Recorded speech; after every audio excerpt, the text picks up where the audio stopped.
Bonjour les amis du nautisme, bienvenue dans ce nouveau JT officiel du Salon Nautique de Cannes, jour 2.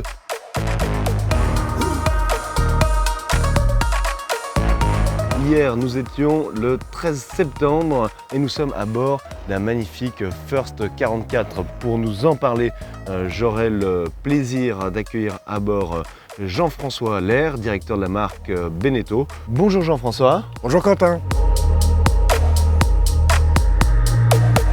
Mais avant toute chose, il est temps d'embarquer, place au titre. Monocoque, Roman Vénier nous présente l'élan Impression 43, fraîchement nominé pour l'Award du bateau européen de l'année. Moteur, action, Louis Torel était avec Boris Compagnon à bord du tout nouveau Yacht 36, fraîchement lancé par le Catana Group. Micro-ponton, Brice le Chevalier était avec un aventurier prêt à repartir pour de nouvelles aventures. Mike Horn et avec Stéphanie Rullier du chantier Hamel qui nous dévoile les grands projets de son chantier. L'actu du jour, c'était l'inauguration du salon en grande pompe avec Monsieur le maire, s'il vous plaît.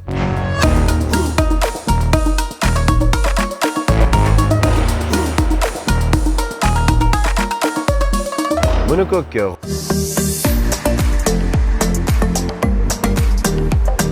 Roman Vénier, vous êtes à bord de l'élan Impression 43 qui a été nominé pour les bateaux européens de l'année. Quelles sont ses chances au juste, selon vous, de l'emporter? Nous sommes à bord de l'élan Impression 43, bateau qui est actuellement nominé pour le bateau de l'année européen. Je vous invite à monter à bord avec moi. On se trouve ici dans le cockpit, un cockpit que l'on reconnaît assez bien chez Elan. On va retrouver les doubles barres à roues. Ici, on a la place pour mettre la carto, on retrouve le propulseur, les équipements habituels. Chez Elan, on a toujours toutes les drisses qui reviennent sur cette partie. Donc sur ça, pas de nouveauté.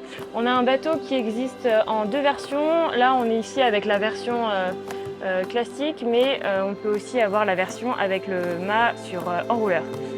Le bateau existe en version biquille ou quille fixe. On va voir l'intérieur. On se retrouve à l'intérieur de l'élan Impression 43, le tout nouveau bateau de la gamme Elan. Comme vous pouvez le voir, il est extrêmement lumineux grâce à ses panneaux de pont qui mettent en évidence le nouveau design signé Pininfarina. On peut remarquer cet intérieur très original avec un bois rustique qu'on ne retrouve pas à l'intérieur des autres bateaux.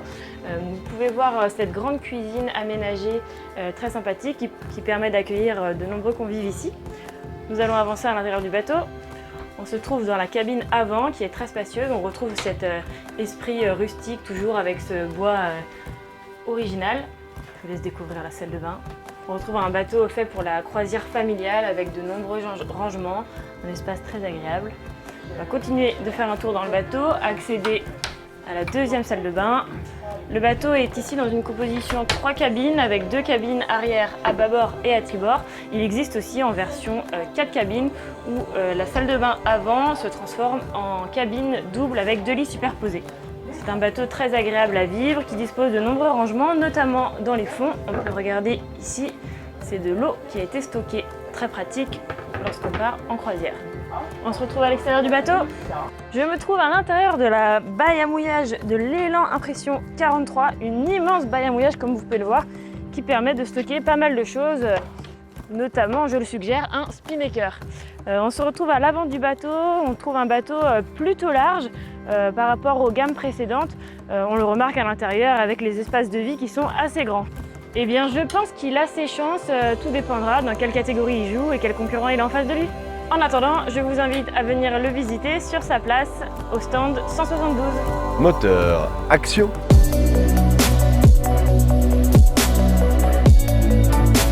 Louis Torel a approfondi l'un des scoops de cette rentrée, le lancement de la marque Yacht par le groupe Catana. Louis Torel est avec Boris Compagnon. Alors Quentin, nous sommes sur le Vieux-Port, grosse nouveauté, le Yacht 36, nouvelle marque. Je suis avec Boris Compagnon, directeur marketing et commercial du Catana Group, qui va nous en dire un petit peu plus sur ce nouveau modèle, cette nouvelle marque, ce nouveau nom, etc. Bon, et bienvenue à bord du Yacht 36, qui est la nouvelle marque du groupe Catana, puisque c'est un catamaran sans voile cette fois-ci. C'est un catamaran à moteur avec des moteurs hors bord. Donc là, le point fort de ce bateau, on le voit, c'est des volumes assez impressionnants pour un 36 pieds. Ouais. On a deux bordées dépliantes. On a fait attention à ce qu'il ne soit pas trop large pour qu'il puisse également rentrer Au port, dans des places de monocoque, notamment des places de 14 mètres, c'est-à-dire que c'est un bateau qui fait presque 11 mètres, mais qui rentre dans une place de 14 mètres. Le bateau fait 4 mètres de large, donc c'est pas un bateau qui est trop large. Alors catamaran oblige, on retrouve un moteur de chaque côté, sur chaque flotteur, des hors-bords de 300 chevaux. L'intérêt, c'est que la maniabilité du bateau s'en retrouve vraiment facilitée. Alors le fameux joystick qui permet de faciliter les manœuvres de port, relié directement aux deux hors-bords. Là, on retrouve les deux écrans, charte plotter et gestion de nos amis de chez Simrad. Le contrôle du moteur bâbord et tribord. Et là, je vous propose d'aller visiter la cabine propriétaire à bâbord. Nous sommes bien dans un 36 pieds, malgré les dimensions qui pourraient faire penser que nous sommes dans un bateau, une unité bien plus grande que celle-ci. Comme vous pouvez le voir, c'est très vaste, on a juste envie d'y rester. Un peu d'intimité, Christopher. Alors écoute, je crois que j'ai trouvé mon spot pour les 3 prochaines heures. Micro ponton.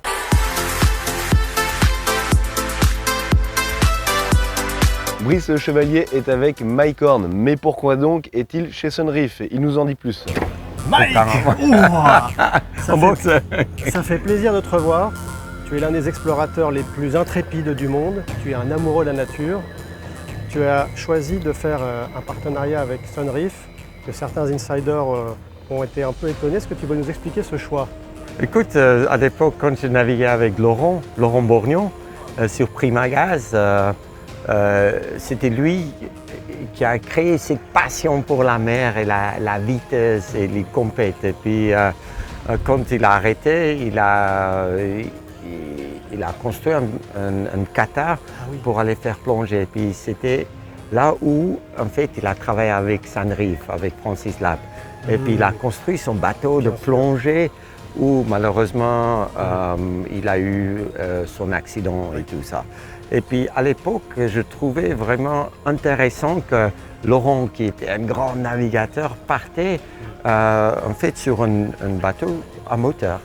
Et puis il me disait, écoute Mike, un bateau à moteur, si tu ne fais pas la voile, c'est la meilleure manière de se déplacer d'un point à l'autre et tu n'as pas toutes les voiles et puis les mains et tout ça, qui est aussi en fait, qui a une influence sur la consommation d'essence et tout ça. Et c'est comme ça que en fait, je croisais en fait avec Sunreef. Et là maintenant, en fait, presque c'est 18 ans plus tard, quand Pangaea, mon bateau qui était coincé un peu dans la glace au pôle Nord et au pôle Sud, a eu besoin d'un refit. Je demandais à Francis s'il pouvait m'aider. Okay. Et puis il a dit, Mike, amène ton bateau à Gdansk, on va gérer tous ces problèmes. Et puis en fait, avec leur technologie, leur manière de gérer l'énergie et l'électricité à bord et tout leur savoir-faire dans les conditions qu'un bateau doit avoir, ils ont amené cette connaissance et cette expérience faite dans Pangaea. Et c'est pour ça que en fait, c'est un partage de connaissances et savoir-faire. Ah, c'est cool. Ouais. Et dis-moi, juste avant, tu me disais que là, dans 1 heure, tu pars au Groenland. Est-ce que tu peux nous parler un petit peu de tes prochaines aventures? Ah, c'est sûr que nous, on n'arrête jamais. Hein. Il y a pas mal de choses à faire. Et puis, comme je dis toujours, qu'une vie a 30 000 jours. Hein. La moitié du temps, tu dors. 15 000 jours, tu dors. Et 15 000 jours, tu as du temps de faire plein de conneries. Et puis là, c'est sûr que je me retrouve à ce moment en Groenland, où je vais rester l'hiver. La glace commence de former maintenant. Et puis, il faut que je mette mon bateau, Pangaea, dans une position un peu où on est plus ou moins confortable, pas trop loin d'un petit village où on peut arriver de ravitailler les bateaux. Et puis après, je vais passer l'hiver là-bas pour grimper un peu les montagnes, pour faire une traversée hivernale de Groenland et d'encore explorer des coins que je n'ai jamais explorés par avant. C'est-à-dire que l'expédition s'appelle What's Left. C'est une expédition de 4 ans autour du monde. Et ça a commencé au mois de mai quand j'ai parti de Monaco avec mon bateau. Et là, maintenant, je reste 8 mois en Groenland. Après, je retourne dans l'Amazone, Patagonie, l'Antarctique, Australie, Asie, Et puis 4 ans plus tard, je veux rentrer un peu à la maison. Ah là là là là là. Eh ben, écoute, on a hâte de te voir à la maison et on est content de t'avoir attrapé sur le Salon Nautique de Cannes. Non, mais c'est Merci, un plaisir. Merci à vous. Et comme avec Mike Horn, partez à l'aventure avec notre partenaire Sunsail. Micro-ponton encore, Brice Le Chevalier est avec Stéphanie Rullier du chantier Hamel qui s'apprête à rentrer dans une phase de très très grands travaux. Stéphanie, vous êtes la directrice de la communication du chantier Hamel. Vous nous recevez sur votre stand au Salon Nautique de Cannes. Merci beaucoup. Vous exposez le Hamel 50 et le Hamel 60. Vous allez livrer l'an prochain le numéro 100 de l'Hamel 50. Oui, tout à fait, en Et 2024. cette année, la grosse actualité, c'est l'extension du chantier. Vous avez débuté en juillet des travaux qui vont durer 3 ans. Oui. Expliquez-nous ce qui va se passer pendant ces 3 ans et à quoi ça va servir.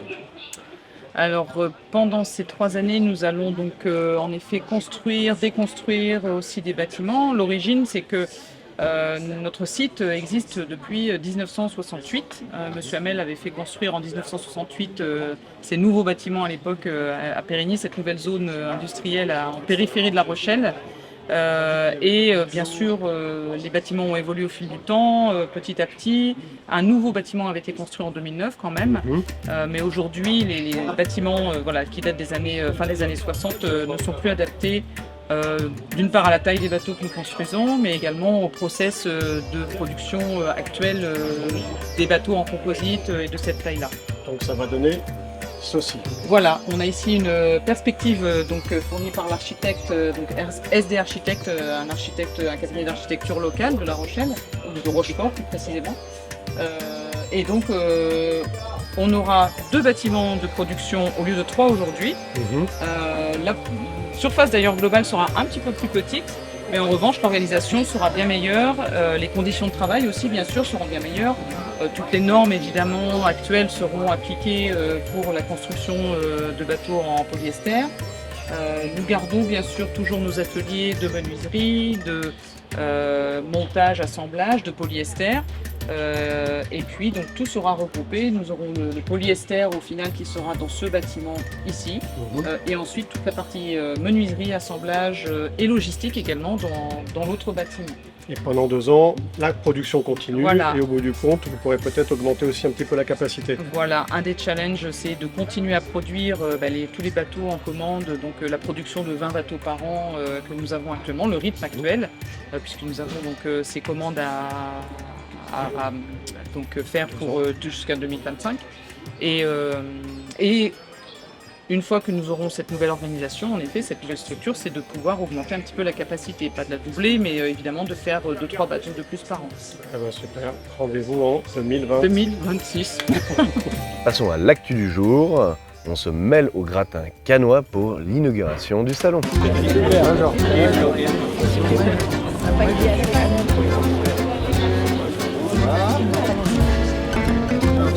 On y va? 5, 4, 3, Bon, nous voici à l'inauguration du salon, on est en pleine déambulation, on suit monsieur le maire, on va essayer de lui poser 2-3 questions. Allez, on y va. Bonjour monsieur Elistar, 2-3 petites questions pour le JT du salon de film de Cannes. 3 petites réponses alors. Allez. Donc vous êtes plutôt Cannes Yachting Festival ou Festival de Cannes? Alors président t'es là. Je suis Cannes. Vous êtes Cannes. Ok, vous voulez pas vous mouiller. Parce que vous savez qu'on a... Ça c'est que il est évident que le Festival de Cannes c'est aussi une des raisons pour lesquelles il y a le Cannes Yachting. C'est quand même l'événement qui, par son antériorité et son rayonnement, a fait de Cannes une ville leader en matière événementielle. Et le Cannes Yachting est devenu un des plus gros événements cannois, un des plus gros événements au monde dans cette zone. Et puis c'est un joyau. Déjà qu'il y a une atmosphère ici qui est plus vulgaire. Mais nous aussi on a nos stars. Hein. Bah, on a Sylvie Arnoux juste à côté. Ça, c'est bon. Voilà. Xavier Desmarais, Yann Maslow, Maya Gauthier. C'est sûr. D'ailleurs, vous avez vu le monde entier vient les voir, vient les visiter. Et sinon, vous êtes plutôt bateau à voile ou bateau à moteur? c'est pareil, pour moi c'est toujours chacun vit comme il l'entend. J'aime bien faire ce bateau, ça me fait rêver.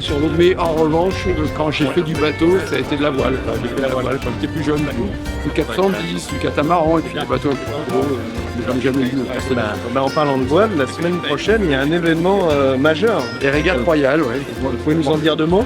Oui, les régates royales, voilà, ça fait 2 mots. C'était un événement superbe parce qu'il est beau, il est esthétique, il est sportif, il est poétique. Et il s'inscrit là aussi comme un cagnotti dans l'histoire de notre ville, qui est avec un enracinement très profond parce que nous sommes une ville de sport nautique, nous sommes une ville de régateurs.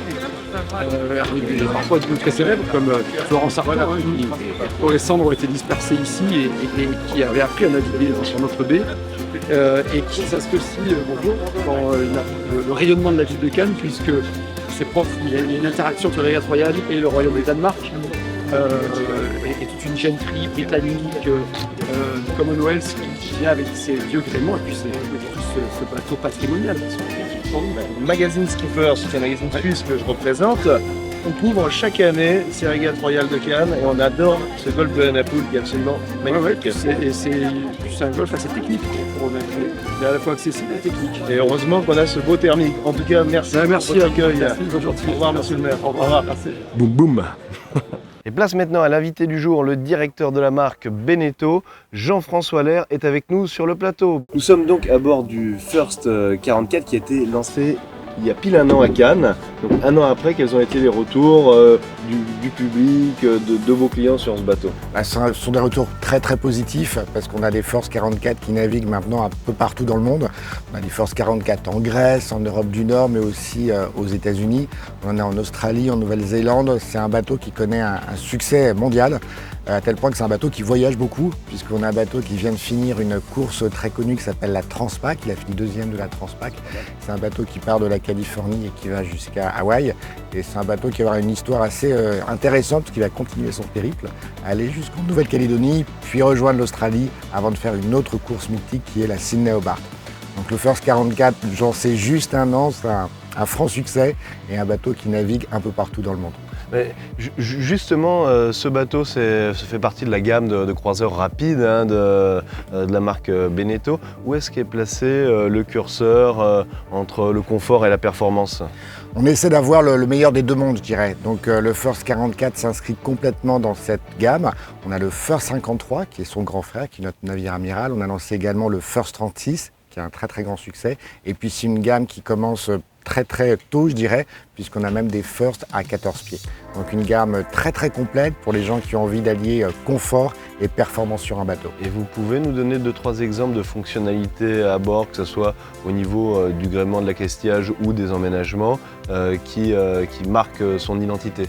Absolument, vous pouvez voir derrière le tableau arrière qui est très marqué bateau de course, marqué régate, donc un caractère très affirmé dès qu'on monte sur le bateau, avec deux superbes postes de bar et ce cockpit qui est à la fois très efficace pour un équipage qui va courir, mais aussi pour un équipage qui souhaiterait profiter du bateau en croisière. En tout cas, on y est très bien à l'intérieur de ce cockpit. Peut-être parlons des autres bateaux du chantier Beneteau, parce que vous avez la gamme First, vous avez la gamme Oceanis, vous êtes principalement sur ces 2 jambes chez Beneteau. Vous lancez actuellement de nouvelles unités à Cannes. Oui, tout à fait. Les First et Oceanis, ce sont nos 2 piliers. Alors First, historiquement, c'est le premier pilier, puisqu'on a lancé en 1976, donc c'est une longue success story. Et puis cette année, notre événement, c'est la gamme Oceanis. On en est la 7e génération d'Oceanis. Et l'Oceanis 37 points est le bateau qui va venir compléter cette gamme qui est extrêmement... qui connaît une réussite très forte. Donc là, on est fiers de le lancer aujourd'hui d'ailleurs à Cannes. Et pour conclure, peut-être une dernière question. Beneteau, c'est aussi un chantier qui sait se projeter vers l'avenir, et notamment au regard des différents enjeux écologiques. Ce même bateau, un prototype, avait été présenté à Düsseldorf avec une résine permettant la déconstruction, la résine Arkema Helium. Vous avez tout à fait raison. C'est encore plus que la résine, c'est une démarche globale, puisque le bateau qu'on avait présenté au Salon de Paris puis au Salon de Düsseldorf était construit avec cette résine qui est recyclable, était également construit avec des matières biosourcées. On avait mis un bois spécifique qui s'appelle l'Iroko, qui répond à des normes très strictes aussi environnementales. On en a sur le bateau d'ailleurs. On en a sur le bateau, vous avez raison. Et puis c'est un bateau qui est hybride, donc avec une propulsion hybride. Donc on a envie de changer beaucoup de choses sur nos bateaux, d'évoluer dans cette direction-là. Et le First 44 qu'on a présenté à Düsseldorf est un bateau très important pour nous puisqu'on a exposé notre savoir-faire. Eh ben, on voit que les choses bougent dans le nautisme, ça fait plaisir. En tout cas, merci Jean-François d'avoir été avec nous sur ce plateau. Merci à vous tous de nous suivre quotidiennement sur ce JT et rendez-vous demain pour une nouvelle édition. Allez, ciao!